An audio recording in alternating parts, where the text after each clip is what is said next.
A paz do Senhor, queridas mulheres que amam o conhecimento que vem do alto, que amam a sabedoria divina e que por isso mesmo estão comigo em mais uma jornada de conhecimento, que é a leitura do livro Invisível, O Dom de Permanecer Escondido em um Mundo que Ama Ser Notado, da Sarah Haggard, pela editora Impacto. Bem, hoje nós vamos continuar a leitura do nosso capítulo 1, que já começou poderoso, e eu espero que vocês daí estejam recebendo tanto quanto eu de cá estou recebendo também com a leitura desse livro. Sem mais demora, já quero passar então a leitura da vez. Fique preparada aí com o seu coração, porque eu sei que muito mais o Senhor tem para nos entregar. Vamos lá? À medida em que meu coração passava do frenesi diário para a quietude daquela loja, as partes ocultas de meu pensamento afloravam. Um dia, a esposa de um dos amigos de meu marido veio à loja. Ao invés de ficar feliz em vê-la, senti-me subitamente envergonhada. Ela me flagrara sendo insignificante, não pregando o evangelho, não trabalhando para o reino de Deus, nem usando o meu diploma da faculdade, apenas vendendo toalhas de mesas caras, e subitamente senti a necessidade de justificar minha existência inativa. Assim que a porta se fechou atrás dela, a necessidade de deixar aquele emprego e fazer algo significativo com minha vida me consumiu. No passado, eu teria obsessivamente me fixado naquela ideia por semanas, mas na quietude da loja e na tranquilidade do meu trabalho, senti-me mais curiosa do que ameaçada. Mais um pouco de tempo e uma discussão suave com Deus criaram um espaço seguro para que eu pudesse ver as camadas existentes dentro de mim mesma. Logo de cara, após nossa interação de 12 minutos, tive a impressão de que ela era bem-sucedida e que eu estava totalmente encalhada ali. Ela tinha realizações para compartilhar e eu sabia apenas pedir a outra loja de nossa rede uma toalha da cor que ela queria. Entretanto, percebi em seguida que a vontade de pedir demissão que me consumiu no minuto em que ela saiu dali não era algo ao qual eu deveria dar ouvidos. Pelo contrário, era um indício de uma pergunta mais profunda que eu precisava fazer a Deus. Como o Senhor me vê, especialmente agora que me sinto improdutiva e mal-sucedida? Como o Senhor me vê quando me sinto despida, sem nenhum impacto atrás do qual eu possa me esconder? Era isso que aflorava nas horas em que eu estava trabalhando, mas não transformando vidas. Comecei um novo diálogo com Deus que não incluía o clamor para que Ele me usasse na vida de alguém ou me permitisse fazer a diferença. Foi uma conversa na qual percebi que Ele se importava com a intimidade do meu coração. Ele se importava com as inseguranças que me assolavam. Eu sentia o pulsar da vida divina nas histórias bíblicas pelas quais eu havia perdido a paixão. Nem mesmo parágrafos inteiros, mas meras frases da palavra, que antes não passavam de respostas decoradas, transformaram-se em poesia, renovando minha mente e tornando-se novas e íntimas conversas com Deus. Ele não apenas se tornava mais real para mim à medida que eu deixava de estudar para mergulhar nas Escrituras. Ele se tornava pessoal para mim. O Deus das eras passadas era alguém novo e vibrante para mim, e comecei a pensar que ele realmente gostasse de mim, ali naquela loja, onde eu ganhava pouco mais de um salário mínimo e não precisava usar o meu diploma. Nas páginas de sua palavra, eu ouvia valorizar o coração daqueles que o buscavam em segredo. Deus disse a Samuel, porque o Senhor não vê como vê o homem, pois o homem olha para o que está diante dos olhos, porém o Senhor olha para o coração. 1 Samuel 16:7. Eu ouvi sussurrar essas mesmas palavras para mim. Eu queria me envergonhar, mas estranhamente me sentia vista, conhecida e apreciada por Deus simplesmente por ter voltado meu coração e minha conversa para Ele naquele momento. Anos antes, eu jamais teria acreditado que Deus poderia me apreciar naquele estado, ou sequer me tolerar. Porém, quando a loja estava vazia e o pôr do sol se refletia no assoalho, em meio às mesas cobertas por pilhas de toalhas caras, eu me conectei novamente com os olhos de Deus. Senti seu prazer. Eu estava desperdiçando tempo com o Senhor. Deus gostava de mim, queria passar tempo comigo. Quando você está com alguém que conhece as esquisitices do seu coração e gosta de você mesmo assim, é natural que você queira passar mais tempo com aquela pessoa. Quando Deus prestava atenção em mim, mesmo aquelas partes pequenas e invisíveis da minha pessoa, eu desejava retribuir. Queria sentar-me com Ele e estudar as linhas e os contornos de sua face.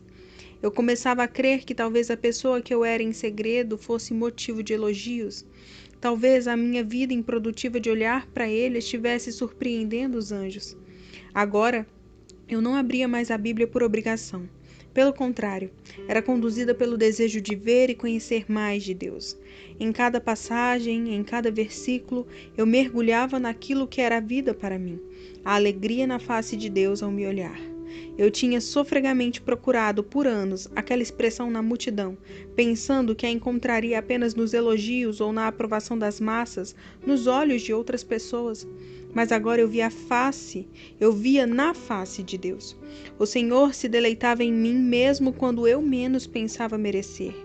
Deus me cultivava em segredo, escondida por trás das vitrines de uma loja na Barracks Road. Eu raramente presto atenção às raízes de uma árvore, exceto quando tropeço nelas. Posso notar a forma como os galhos atravessam o céu quando saio da garagem de casa ou colho maçãs em um pomar com meus filhos no começo do outono. Posso esfregar uma folha recém-caída entre os dedos. Porém, na maior parte do tempo, caminho sem perceber sobre as raízes, a vida escondida de qualquer árvore que faz com que todo o restante, galhos, sombra, frutas e folhas, possa existir.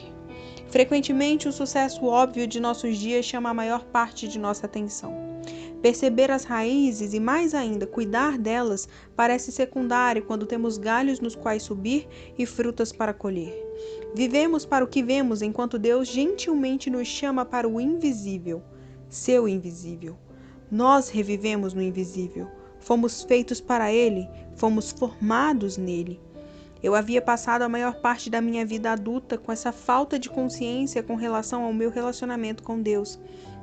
Eu pensava que o crescimento fosse como os grandes ramos, majestosos sob o sol vistos sob um céu azul, e praticamente ignorava as raízes.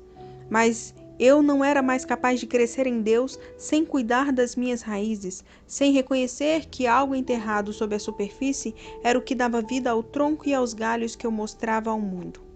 Perceber e cuidar dessas raízes, minha vida íntima e escondida em Deus, parecia secundário quando havia tantos ramos de ministério nos quais subir e frutos espirituais para produzir e colher.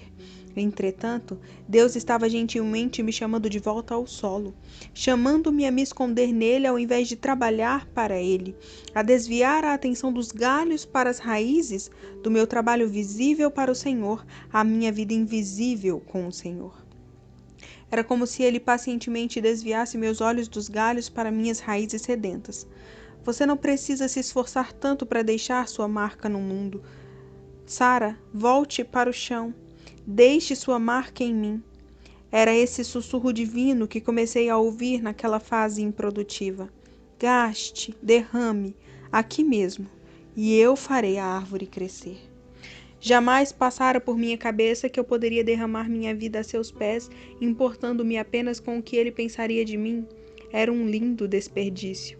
Ao perceber que ele me via e me conhecia nos pequenos momentos do meu dia e me apreciava exatamente assim, eu deixava de ser uma mera seguidora de Deus e me tornava alguém que amava o Senhor. Jogar conversa fora com Deus em meu lugar secreto era algo que me transformava em alguém que faria qualquer coisa para trazer glória ao Senhor na terra.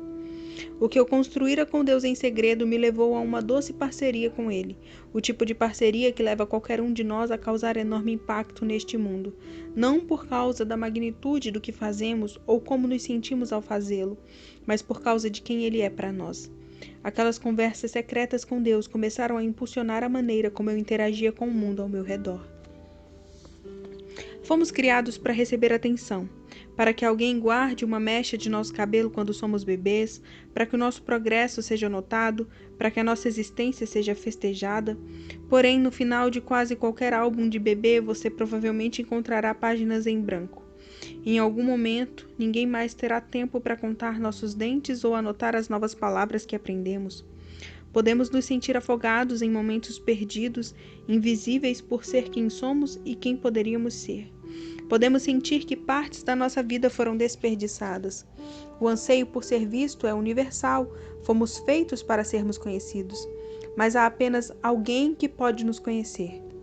Ele é o que nos criou para vivermos momentos e horas que ninguém mais é capaz de entender.